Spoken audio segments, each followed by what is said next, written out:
Hello friend, मैं जय Gupta. YONO academy में आपका स्वागत है। आज हम समझेंगे शब्द भेद। शब्द भेद के अंतर्गत किस प्रकार से इनका वर्गीकरण किया गया है, इनको कैसे डिवाइड किया गया होगा और इसको हम आसानी से सरल भाषा में कैसे याद कर सकते हैं।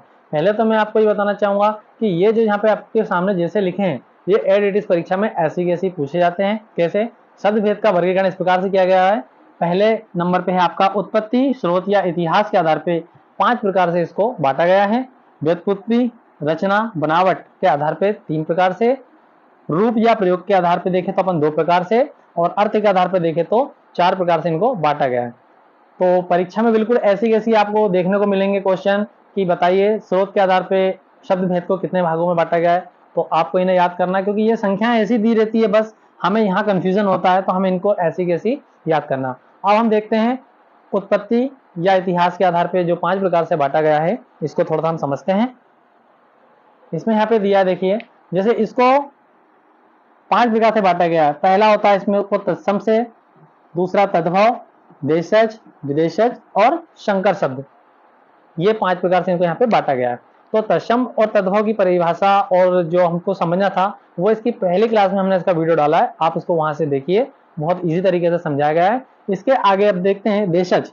जो देशज होते हैं शब्द, देशज शब्द, देशज शब्द वो होते हैं जो पुराने समय से चले आ रहे हैं। जैसे आप लोग बहुत अच्छे समझ सकते हैं, अभी की जो हमारी स्कूल वगैरह लगती है, कोचिंग्स लगती है, उसमें क्या हो रहा है, हमको बेंच वगैरह दी जाती है बैठने के लिए। मगर पुराने समय में क्या होता था, टाट पट्टी, आपको अटपटा लगेगा सुनने में, टाट पट्टी, लोटा, गड़बड़, ये सारे शब्द हमारे देशी देशज शब्द कहलाते हैं। देशी मतलब हमारे पुराने शब्द। आगे हम आते हैं दूसरे नंबर पे विदेशज पे। तो विदेशज शब्द से तो आप बहुत अच्छे से वाकिफ है क्योंकि आजकल पूरे विदेशी शब्द चल रहे हैं। हम लोग हिंदी मीडियम को छोड़ के धीरे धीरे इंग्लिश मीडियम की ओर भी जा रहे हैं, तो विदेशी शब्द को हम बहुत अच्छे से समझ सकते हैं। जैसे वकील, हॉस्पिटल, ये सारे शब्द हमारे क्या होंगे, पुलिस, ये हमारे सारे काय में होंगे, विदेशी शब्द के अंतर्गत होंगे। ठीक है, अगला आता है हमारा इसमें संकर शब्द। क्या होता है संकर शब्द? संकर शब्द वे शब्द कहलाते हैं जो दो स्रोतों से मिलकर बनते हैं, उन्हें हम संकर शब्द कहते हैं। ठीक है, स्रोतों का मतलब क्या होता है, भाषाओं से, दो भाषाओं से। कैसे? देखते हैं हम एग्जाम्पल के लिए, रेल गाड़ी। अब इसको हम जब तोड़ते हैं, रेल प्लस गाड़ी। अब रेल जो कि हमारा पुराना समय से चला आ रहा है, भाई रेल किसने बनाई? हम लोगों ने बनाई नहीं है, अंग्रेजों ने बनाई है, पुराने समय से वही चला रहे। आज भी उन्हीं के पुल चल रहे हैं, उन्हीं पे हमारी ट्रेनें चल रही है। ठीक है, आगे देखते हैं हम इसमें, ये हमारा अंग्रेजी शब्द होगा और जो गाड़ी है वो हमारा हिंदी शब्द होगा। ठीक है ना, रेल अंग्रेजों ने लाए थे इसलिए रेल को हमने अंग्रेजी में कर दिया, और गाड़ी तो हमारा बैलगाड़ी, भाई हिंदी शब्द है। ठीक है, ये आपको समझ में आए होंगे बहुत अच्छे से। देखते हैं इसके आगे हम,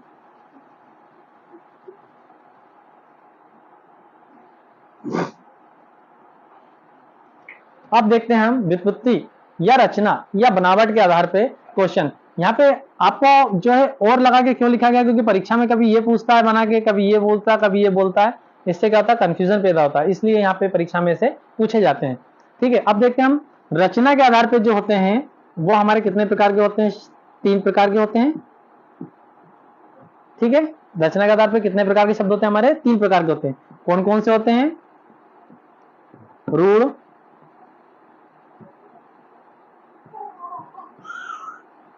यौगिक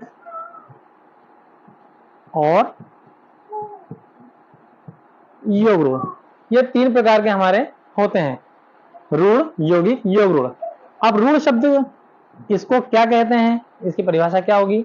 तो रूढ़ शब्द ऐसे शब्द होते हैं जिसका खंडन ना कर सके, जिसे हम हमारी भाषा में समझे तो जिसे हम तोड़ नहीं सके, ऐसे शब्दों को हम बोलेंगे रूढ़ शब्द। जैसे हम एग्जाम्पल के लिए देखें तो इसमें हम चावल को ले सकते हैं, क्योंकि चावल को जब हम तोड़ेंगे तो या तो ये चा धन वल में टूटेगा या चाव धन ला में टूटेगा, जिसके कोई भी अर्थ नहीं है। ठीक है, आया आपको समझ में? आगे देखते हैं यौगिक। यौगिक का मतलब जो होता है जो दो शब्दों के कम से कम मेल से बना हो, जो दो शब्दों के मेल से बना हो उसे हम क्या बोलते हैं, यौगिक। जैसे पाठशाला, देखते हैं पाठशाला को, यहां पे थोड़ा सा, पाठशाला को जब हम तोड़ते हैं तो पाठ धन शाला बराबर क्या होता है, पाठशाला। ठीक है। तो ये पाठशाला मतलब पढ़ने का स्थान, यहाँ पे एक अर्थ निकल रहा है, दोनों के मेल से बन रहा है और बिल्कुल सही सही बन रहा है, मतलब एक अर्थ निकल रहा है यहाँ पे। तो यहाँ पे हमारा क्या होगा, ये यौगिक। अब आखिरी और अंतिम है इसका हमारा तीसरा योग रूढ़। योग रूढ़ को वे शब्द जो यौगिक तो होते हैं, वे शब्द जो यौगिक तो होते हैं, पर एक रूढ़ शब्द मतलब जिसका एक अर्थ अलग निकले, वहां पे हमारा क्या होता है, योग रूढ़ होता है। इसका हम एग्जाम्पल देखें तो मैं आपको बहुत इजी तरीके से समझाता हूं। इसमें हमारे को जो हमने समास समझा था, उसमें बहुब्री समास के सारे उदाहरण आप योग रूढ़ में लगा के आएंगे, बिल्कुल 100% आंख मिच के लगा के आएंगे, बिल्कुल गलत नहीं जाएगा। जैसे पीतांबर, पीतांबर का मतलब क्या होता है, पीला वस्त्र। मगर अगर हम इसको किसी के सामने बोलेंगे पीतांबर, तो उसको एक अर्थ अलग निकलेगा कि पीले वस्त्र धारण किए हुए भगवान कृष्ण, यहाँ पे निकल के आएगा। दशानन, दशानन जिसके। तो जितने भी आपके बहुब्री समास के उदाहरण हैं वो सारे के सारे आपके इसमें आएंगे और ये बहुत अच्छे से आप इसको कर सकेंगे। तो आज जो है हमने शब्द भेद के आधार पर समझा है, उत्पत्ति के आधार पर समझ लिया हमने, और रचना या बनावट के आधार पर हमने समझ लिए हैं। योग रूढ़ भी आपको बहुत अच्छा समझ में आया होगा। इसमें पूरे बहुब्री समास के हमारे उदाहरण आपने को आंसर्स में लगाने हैं और वो सही जाएंगे। इसके आइए हम इसका आप तीसरा पॉइंट को समझते हैं।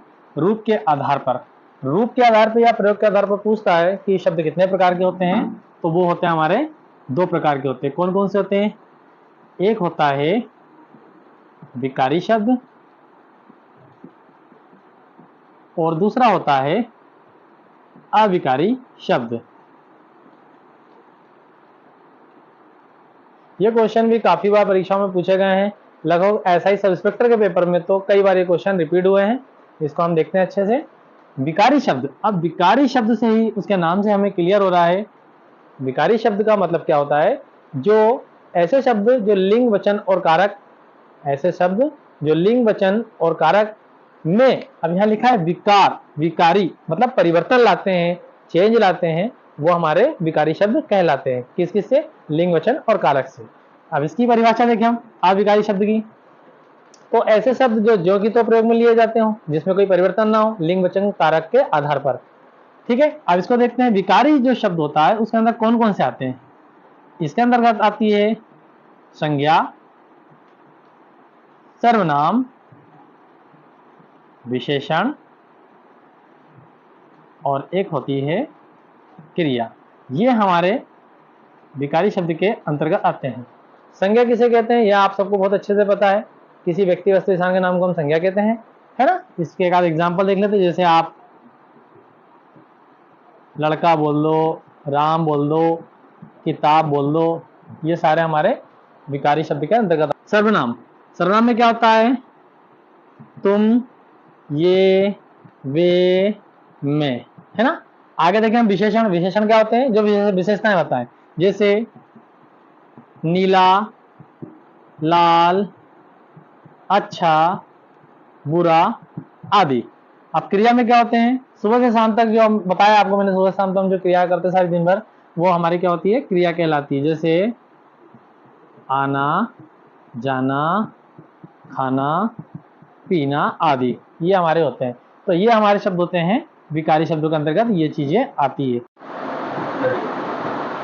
विकारी शब्द संज्ञा, सर्वनाम, विशेषण, क्रिया, ये सारे शब्द हमारे क्या होंगे, विकारी शब्द, जिसको हमने अभी समझा, है ना। एग्जाम्पल के लिए लड़का पढ़ रहा है। अब इसमें अगर हम लिंग परिवर्तन करेंगे तो क्या होगा, लड़का की जगह पर हो जाएगा लड़की पढ़ रही है, लड़की पढ़ रही है। यह हमारा हो जाएगा लिंग परिवर्तन के आधार पर। अब इसमें हम सेकंड देखेंगे, लड़का दौड़ रहा है, यह हमारा होगा वचन परिवर्तन के आधार पर। कैसे होगा, लड़का की जगह पर हो जाएगा लड़के दौड़ रहे हैं, लड़के दौड़ रहे हैं। लड़का दौड़ रहा है तो लड़के दौड़ रहे हैं, किस लिए, वचन परिवर्तन। अब हम देखते हैं इसमें अविकारी शब्द। अविकारी शब्द क्या होते हैं, अविकारी शब्द वे होते हैं जो मूल रूप में ही प्रयोग में लिए जाते हैं, जो मूल रूप में ही प्रयोग में लिया जाता है, जो शब्द वैसे रहता है वो किसी भी परिस्थिति में चेंज नहीं होता है, वैसा की वैसा ही रहता है, ना ही उसमें लिंग वचन कारक किसी के आधार पर भी उसमें परिवर्तन नहीं आता है। जैसे कि आज, कल, इस प्रकार से परसों, यहां, वहां, इसलिए, ये शब्द जो है हमारे क्या होंगे, अविकारी शब्द। मतलब ये जो जैसे शब्द हैं वैसे की वैसे प्रयोग होंगे। अगर मैं लिख दूंगा यहां पर आज वर्षा होगी, तो ये सेंटेंस मेरा आज के लिए ही प्रयोग में होगा, ना कि कल के लिए। हमने देखा था रूप के आधार पे शब्द कितने प्रकार के होते हैं, विकारी और अविकारी 2 प्रकार के होते हैं, जिसको हम समझ चुके हैं। अब हम समझेंगे अर्थ के आधार पर जो है शब्द कितने प्रकार के होते हैं। तो अर्थ के आधार पर जो हमारे होते हैं शब्द भेद होते हैं 4 प्रकार के। कौन कौन से देखते हैं। एक होता है एकार्थी, एक होता है अनेकार्थी, एक होता है समानार्थी, जिसको हम क्या बोल सकते हैं, पर्यायवाची समानार्थी, और एक होता है हमारा विपरीतार्थी, जिसको हम क्या बोल सकते हैं, विलोम। हम इसको विलोम शब्द भी बोल सकते हैं यहाँ पे। जैसे एकार्थी में देखा जाए तो एकार्थी का एग्जाम्पल होगा, क्या होगा, जैसे जिसका एक ही अर्थ निकले। जैसे यदि हम गंगा की बात करेंगे तो सबका दिमाग हमारा एक ही जगह जाएगा। यदि हम यहाँ पे ताजमहल बोलेंगे तो उसमें भी हमें लगेगा, है ना, जिसका एक ही अर्थ निकले। अनेकार्थी, जिसके अनेक अर्थ निकले। जैसे एग्जाम्पल के लिए मान लीजिए अपन हार बोलेंगे तो हार में क्या हो जाएगा, या तो भाई वो फूलों की माला होगी, किसकी, फूलों की माला, या हार का मतलब होता है कोई व्यक्ति हार जाता है। ठीक है। अब देखते हैं समानार्थी, जिसके अर्थ क्या है, जिस शब्द के अर्थ समान निकले। जैसे एग्जाम्पल के देखें समानार्थी में, हम यहाँ पे यदि ले लें सूर्य, तो इसको हम क्या देख सकते हैं, सूर्य को दिनकर, भास्कर, भानु, बहुत सारे नाम हम यहाँ पे ले सकते हैं समानार्थी, जिसके समान अर्थ निकले। ठीक है।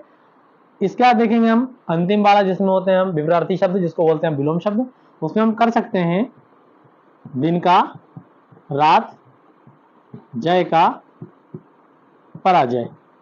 इस प्रकार से ये आज हमारे जो है अर्थ के आधार पर भी वाक्य जो है शब्द भेद में कंप्लीट हुए।